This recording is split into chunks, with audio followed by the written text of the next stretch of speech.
Welcome to Everyman Prepping. So what do you need to survive when the times get tough? A lot of you are going to go right to the rules of three. I need air, water, food, and shelter, which is true. But let's say you have some of that. What are you going to need to survive and the times are tough? You're going to need skills, a lot of different skills. And you need to be a jack of all trades. You don't need to be a master of one. You need to be that jack of all trades. Because if you're the master of one, let's say you're a master gardener, you can take the worst dirt, the worst location, and produce food. That's great, but if you can't do anything else, can you defend it? Can you keep others from taking it? Can you preserve it? Can you sell it? Can you, if you get injured out there while you work and while you're gardening, can you, render first aid upon yourself or others with you? If the answer is no to all that, well, you're not going to survive. So you need to be that jack of all trades. So we're going to go through 5 or 6 here that I think are important, that hold like maybe 10 other ones that you also need to have in your, your toolkit, your personal toolkit, that I think you need to survive with. And this is a great time right now for community building. My list is probably not the same as your list. Write your list down below. Write what you would add, what you would subtract, put it all down below. And also a great time to, like the video, share it, and join the channel. So you hit that subscribe button and ring that bell as well. So what are we talking about? First of all, why do we, need to be this jack of all trades? You're going to hire people, let's say. I pay for that. I don't need to know. I'm going to hire it. Well, what happens when there's no money? You can't hire someone. Then you say, well, I got gold, silver, food, ammo. I'm going to trade for it. Okay, understand. But let's say those people aren't around. The people with the skills, they're just not around anymore. Or if they're around, maybe they don't want to help you because they're helping someone else. They're helping themselves, their own community. Can't rely on that. You need to train yourself and develop these skills yourself. Otherwise, you could be in a world of hurt. And lastly, let's say you had to bug out or leave, or you're trying to join a community. Now, what do you have to offer? If you're bugging out, you go to a place and you see a community and you want to join them, they're going to see you as your group. Let's say you're a group of 3, 2 adults and a child. And they say, well, what do you have to offer? You're 3 more mouths for us to feed. What are you going to do? If you have no skills, you're not getting in. But if you have a skill, 2 or 3, and the other adult has another skill, even the kids have skills. Kids can learn skills at an early age. Early hunting, fishing, gardening, first aid, sewing. Kids can learn a lot. So get your kids ramp up on skills, because you want to be the person led into that community because you have skills, you have something to offer, so you can get defense, food, shelter from this community. Always good to have a bag of skills. So let's start here with I have a list here of so like I said, the 5 or 6 ones I think they're most important. No particular order, but I'm going to start talking about them. And the first one is critical thinking. It's not something easy to train in, but something you wholly have life experience with. What is critical thinking? Well, when you come up with a problem, you just don't stop if the one solution doesn't work, the first solution. You think of multiple solutions. You think outside the box, whatever cliche you want to use. But you critically think to solve problems, come up with a solution. Some people call it jerry-rigging. Whatever you want to do, you find a solution with whatever, you can come up with solutions that other people wouldn't. You need to critically think. So that's something you just need to work on a daily basis while you're going about your day now. How would I solve that? I don't have the right tool, the right part, but what can I use in place of that? What can I use as a different option? Is there another route we can take? Whatever it is, critically think. Next, you need to be a handyman. You need to be Mr. Fix-It. You need to be able to work with many different tools, screwdrivers, drills, sanders, saws, you name it. You need to be able to work with that. You need to be able to fix many different things. Just a regular handyman. If that's the way you round your house, your ranch already, that's great. If you're not, stop hiring it out and try to fix things yourself. Once you learn, how to fix one thing or another, you can use that experience to come up and fix other things. Sometimes I have no idea how to fix something, but my past experience made me think outside the box and think, oh, I fixed this with this method. I'm going to try it here, even though it makes no sense, and it'll work. So you need to be a handyman, a Mr. Fix-It.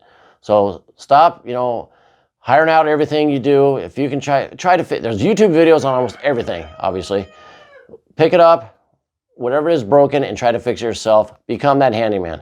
Next, communications, commo. You need to be, knowledge is power. So you need to be able to talk to your neighbors. You need to get information. You need to get intel on what's going on. You need to talk to your group, even if it's just within your family. And, there's no, the grid's gone down. There's no cell phones. There's no other way to communicate. You have, ham radio, CB radio, whatever it is. You need the skills to communicate and how to communicate. Even if it's not electronically, you have, smoke signals, whatever you want to use. Hand signals, gestures, whatever it is, come up with communication. Develop those skills now. Next, producing your own food. As you see, my rooster's going crazy because roosters are jerks and he's joining the conversation, so please ignore Mr. Rooster. Anyway, gardening is producing your food. Gardening, chicken, livestock. You need to develop those skills because you may have your 6 months of food or up to a year. It's going to run out eventually. You need a way to replenish it. The day you break into your freeze-dried food or your preserved food is the day you need to start making more because you're going to have to replenish it somehow.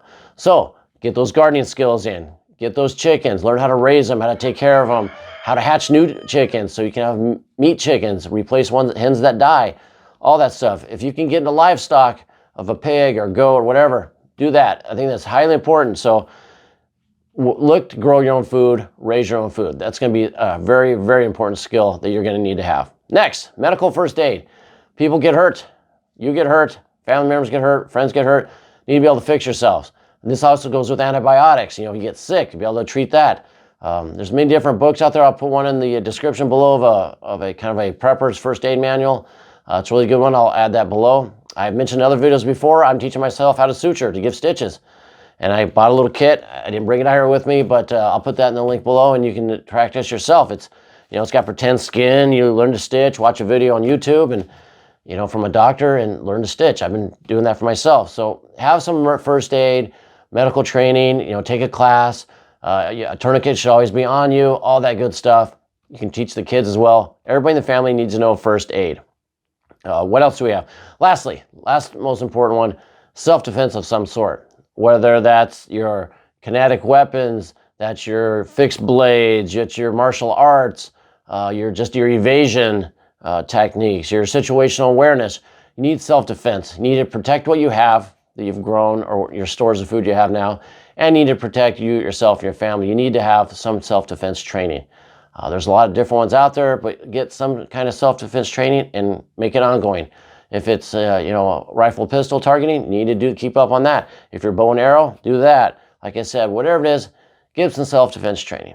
That's my list of the critical ones I think you have. So to review that, we have critical thinking, handyman, communications, gardening, livestock, chickens, that kind of thing, medical first aid, and self-defense. Oh, communications, if I forgot that, you need a comma. So work on those.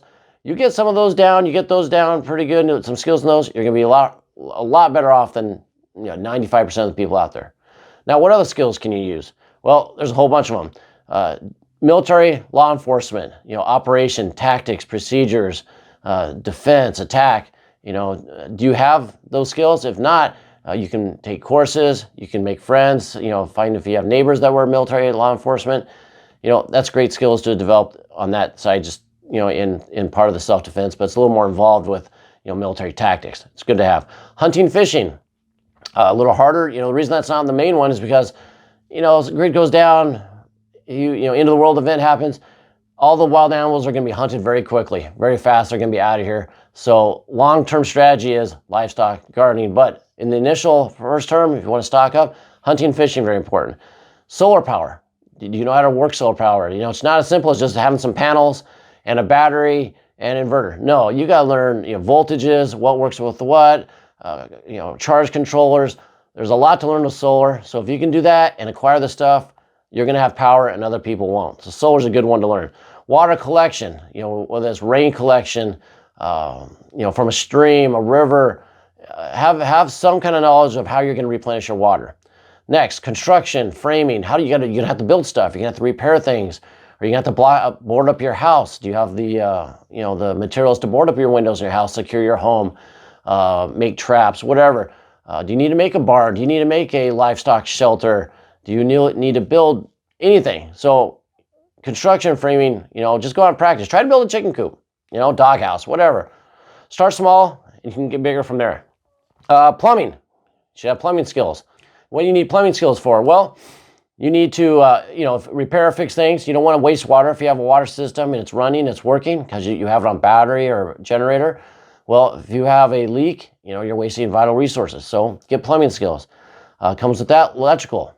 Are you doing, do you know how to repair it? Do you know how to lay wire? Do you know how to wire up something? Do you know how to bring light to somewhere, bring power to somewhere? All that stuff, learn some electrical work.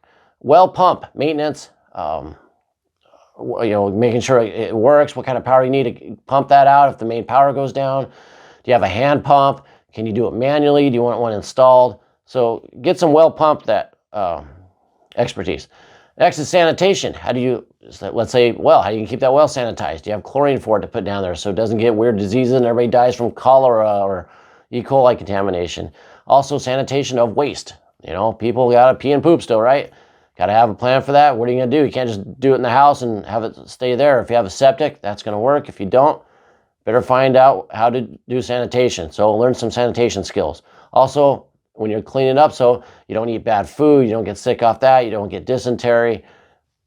Learn sanitation. That comes with, that's going to keep you a lot healthier also. Welding's a good one. Something else I want to teach myself is how to weld, because you need to fix tools. You need to fix machinery. Maybe you need to weld some iron bars on windows. You need to weld up fortifications. Welding, I think, would be a good one. Now, welding takes a lot of power, so if you don't have the generator for it and there's no power, not going to do a lot of welding. But until then, it's a great skill. Canning, preserving. So you grew your own food, but can you can it and you preserve it? It's not as easy. There's a lot of trial and error, but once you get to know it and you've done it a few times, it's second nature and you can really whip it out. So learn how to can, preserve, dehydrate, freeze dry, whatever. Great skills to have. Dental skills. Everybody doesn't think about this, but toothaches. If you ever had toothaches, you know, it's a horrible pain. No one wants to deal with it. So, you know, can you extract a tooth? Can you put in a temporary filling? You know, drill it out. You can buy, you know, emergency dental kits. You can buy emergency replacement filling material. Learn how to do that. If not, find someone in your neighborhood that does. But dental stuff is high. You don't want, there's a lot of infections that can get into a tooth and go to the rest of your body and do a lot of harm to you. Sewing. You're gonna have to repair clothes. You're gonna have to repair your darn socks. You're gonna have to make new clothes. You're gonna have to make curtains. You're gonna have to make, you know, sewing tarps, whatever it is. Learn how to sew, whether by hand or machine. Sewing is going to be a great skill to have. You know, you're going to need to keep clothes longer, patch clothes, you know, make clothes out of other clothes. If you can sew, be a great skill. Car repair, engine repair, small engine repair. As long as there's fuel available, let's say you're running, you know, the rototiller for the garden, you run the generator, you're running a tractor like behind me. If you can, you know, if you have that skill of engine repair, highly valuable as long as there's fuel. So, you know, have that under your belt. Cooking. Not everybody can cook. You need to know what to cook, how to cook it. Can you turn that questionable looking squirrel into something edible that people won't get sick on? You know, practice cooking. Read up about it, you know, and how to cook, I guess, with fewer ingredients to make it still edible, it tastes well, you know, because even though you're hungry, if it tastes better, you're going to eat more and you're going to be healthier. So pick up cooking skills. Lastly here, I got negotiations. What is that? Well, there's going to be a lot of stress, you know, strife between communities, between neighbors. And, you know, if you can negotiate either in bargaining, trading, or in civil problems, it's going to be better to negotiate than go straight to arms. You know, I'm having problems with this neighbor on this block over here and the grid's down. He's threatening me. I'm threatening him. You know, do we battle it out with weapons, or do we maybe negotiate some kind of truce that is a win on both sides? There's a tactic to negotiations. There's a strategy to it. It's not always win and let the person lose. You know, if you learn that negotiation is try to find something that both benefit, even though you both might be unsatisfied in something else, it's still better than, you know, putting holes in each other. Because if you put holes in each other, you better have that medical training, which is very rare. So let's try to stay away from that. That completes my list. What I think is important. So like I said in the comments below, write what you would add, what you would take away, what your main skills are. Love to hear from everybody. Hope you enjoyed this. And until next time, keep your ear to the ground and head on a swivel.